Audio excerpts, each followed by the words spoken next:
Hey, what's up, everybody? BDO 44 coming at you with another video. All right, so I'm turning on the camera again, even though I've already done a Laker talk video. I just saw Brian Windhorst on TV. His segment, he was talking about the Lakers and just essentially saying he doesn't think that the people who are behind the scenes believe that this is a group that's going to work. This is something that, first of all, I like Brian Windhorst a lot. Big fan of Windy. He's dope. I didn't take offense or anything like that. That's not the approach. It's more so about just not liking the way ESPN as a whole is trying to paint the picture about where we're at as a franchise right now. Tell the story properly. The entire summer was locked. Completely locked. No one can make any trades at all. At all.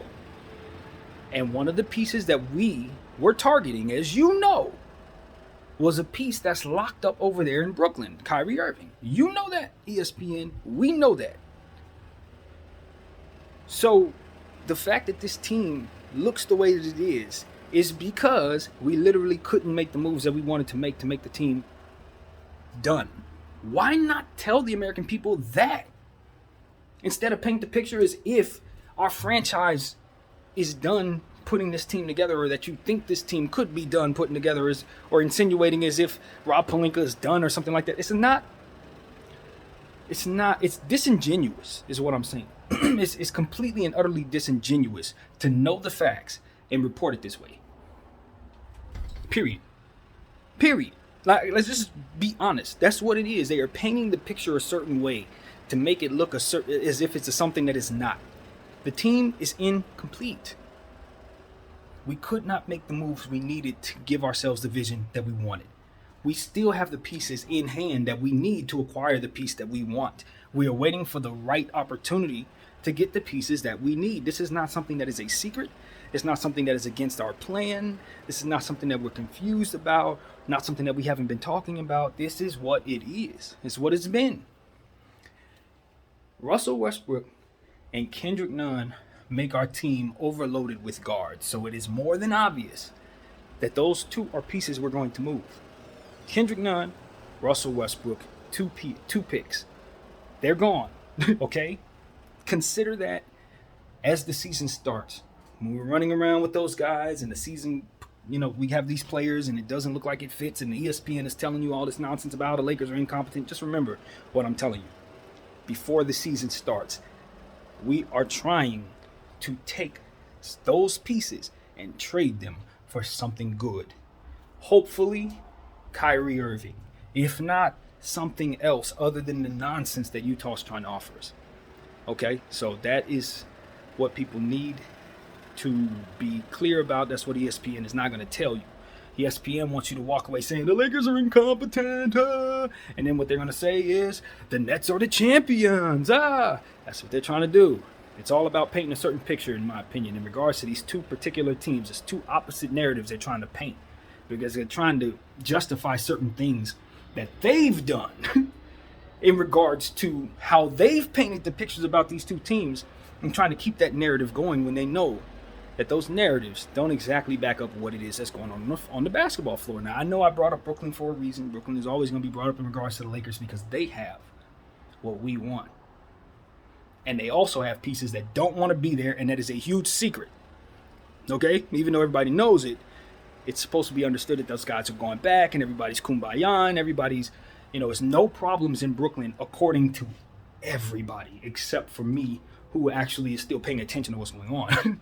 So it's like, in order for all that to be the case, right, the picture must be painted that the Los Angeles Lakers and their assets are not valuable, so they can continue to carry on this charade about the Nets pieces being necessary to keep together. They're not. That's the point. And when we say necessary, we mean, do the people in Brooklyn, as they're painting the picture about us and how we don't believe in our vision, do they believe in theirs? Because if you listen to ESPN, yes, they do. They believe in theirs, even though they got 5 players coming back from injury. One of them is coming back from a back injury, particularly. Another one's situation is really, really murky. Now they're telling you they're going to try to just put it all together and everybody's going to be fine. right? That's what Wendy's telling you about the Nets. And then the Lakers, meanwhile, the Lakers are just in the trash can dumps. We don't have a clue nor a shooter. He said the best shooter we got is Kendrick Nunn. That is a lie. It's a complete lie. Our best shooter is Cole Swider. It's a lie. And those who know. That's why it's like, what are you talking about? He's our best shooter. No, he's not. He's not our best shooter. We definitely have shooters in place not named Kendrick Nunn. So stop that. Just stop that. Stop that nonsense. And the second thing about this whole situation that's very important in regards to just looking at how they're painting the picture about this whole season, how they're trying to paint this thing, is I always want to harken back to the idea that ESPN is the ones telling you that the Nets are the team that is going to be the greatest thing since sliced bread because Kyrie Irving is playing for a maximum contract. That's what they're selling you. Okay?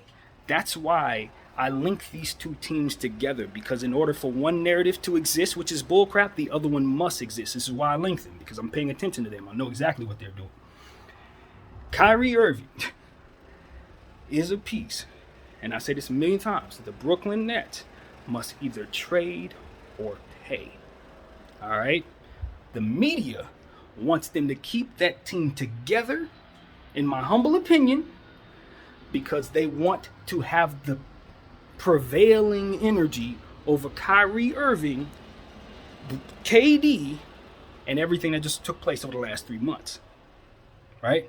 Because that was a glitch in their little matrix. They didn't want the market locked up no more than we did as fans. The narrative that they're keeping going, telling us that market wasn't locked up, or rather omitting that aspect of the truth in place of some incompetent narrative that they want to paint about the Lakers. Yeah, no, that, my friends, is directly, that narrative is directly linked to the notion that that was a glitch. They did not want the market locked up. They wanted to be able to paint a certain picture and keep these things going, build these teams up a certain way. But these narratives are backed by lies, backed by things that are molded, in my opinion, based on narratives that they want to kind of attach to certain people based on how they're reacting to certain things that are happening behind the scenes. I think in Brooklyn, there's a lot going on there. And the fact of the matter is, the picture is being painted that one team has nothing and the other team is doing fine, when in actuality, they're both in some bad situations. In reality, the Brooklyn Nets situation is being molded narratively a certain way so that they can maintain leverage with the pieces that they have against the Los Angeles Lakers, for which one of those pieces directly wants to be here and only here. Understand that. Narratives are always going to be linked. Always. But they cannot prevail, because at the end of the day, it's going to come back down to this one thing and this one thing only. Does Joe Tsai pay Kai? And if the answer is no, then that boy's going to be a Laker. The question is, what's the price tag? Simple as that. All these narratives, ESPN on, all that, it ain't going to change nothing, because at the end of the day, it comes down to one man and one man only, Joe Tsai, and what he's willing to do and what he's not. And if he's not willing to more or less swallow his pride and give basically everything he needs to Kyrie Irving to keep he and KD in place for the next several years, then he's going to have to let Kai go to the Lakers. And as a result, I believe at that time, you will likely see KD's trade requests pick back up, and he gonna want out of there too as soon as Kai get up out of there. That's my prediction. You watch and see what I say. He don't want to be there no more than anyone else did. He don't believe they can win no more than anyone else does. That's just my humble opinion. I could be wrong. I know players have a lot of confidence in themselves, but after what they just saw in the playoffs, knowing that they got to come back around and see some of those same teams on top of Cleveland getting better on top of, nah. If I'm KD, I still want to be in Miami or Phoenix. All right, I still want to be out of Brooklyn because I can't win there. Or Golden State. I want to be somewhere other than Brooklyn right now. And if I'm Kyrie Irving, I want my deal. I want my 5 years, 180, whatever the heck the millions is. I want my deal. All right? So that's what I'm singing if I'm them two. I don't care where the deal is if I'm Kyrie. Just make sure I get my deal. It could be in Brooklyn. It could be in Utah. It could be in LA. It could be anywhere.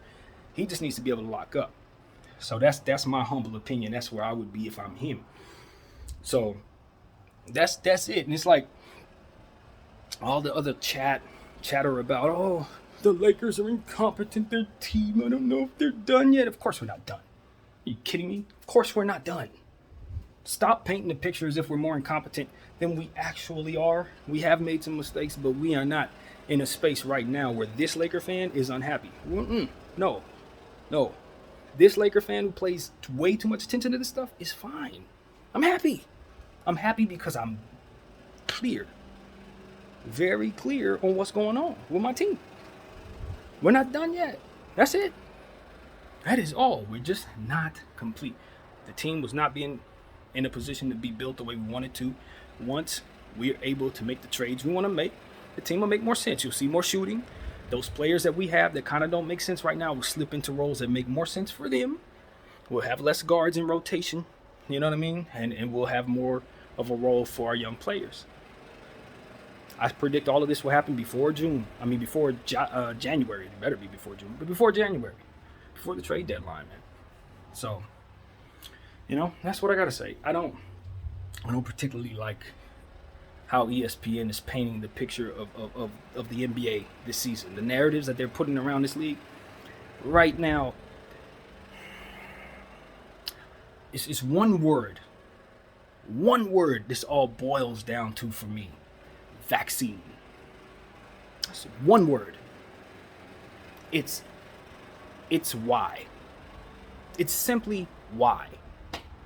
Because Kai did what he did. And he put some people in a position to have to answer some questions behind the scenes about their business and who they answer to in regards to certain things, and they didn't want to have to answer to. Having to hear some things they didn't want to hear. And as a result, you're seeing them react to that. That's what you're seeing here. They're gonna stick it to this dude. They're gonna tell you that he's trying to play for a contract they have absolutely no intention of ever letting him get. That's why I speak the way that I do about them, because I know that they spent the whole last year trying to talk this man down, his value down, whole year, only to come back around and tell us this year when they know for a fact they've ruined his value, that he's going to make the team a great team because he's going after something that they made sure he couldn't get. Hell no. And you think I'm going to be quiet about that? That's why all these narratives look funny. That's why they're trying to paint the picture of the Lakers not looking competent. Because they're trying to keep it in a position so that he doesn't get what he wants. That's what it is.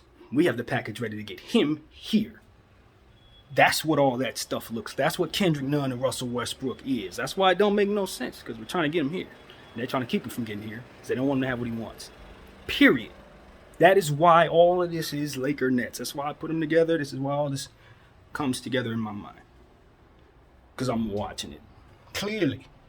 And I know what they're doing. They want KD and Kyrie to tuck their tail and win a championship for Joe Tsai. That's what they want.